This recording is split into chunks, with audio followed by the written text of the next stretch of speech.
చిన్ననాటి స్నేహితురాల్ని ప్రేమించి పెద్దల్ని ఎదిరించి మరీ పెళ్లి చేసుకున్నాడు. కుటుంబ కలహాల నేపథ్యంలో ఆమె పుట్టింటికి వెళ్లిపోవడంతో మనస్తాపానికి లోనైన ఓ యువకుడు అనూహ్య నిర్ణయం తీసుకున్నాడు. ఈ ఘటన దుండిగల్ పోలీస్ స్టేషన్ పరిధిలో చోటు చేసుకుంది.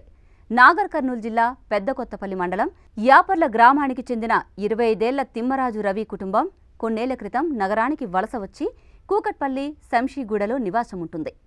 రవి కూకట్పల్లిలోని ప్రభుత్వ పాఠశాలలో చదువుతున్న సమయంలో తన స్నేహితురాలు నీలవేణితో ఏర్పడిన పరిచయం ప్రేమగా మారింది.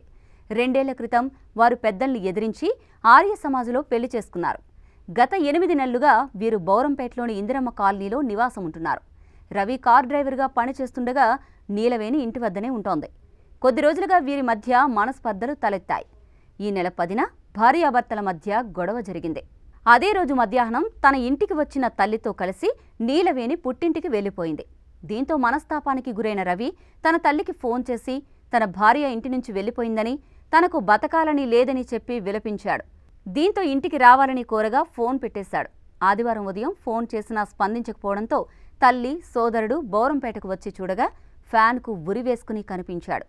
మృతుడి సోదరుడి ఫిర్యాదు మేరకు పోలీసులు కేసు నమోదు చేసుకుని దర్యాప్తు చేస్తున్నారు.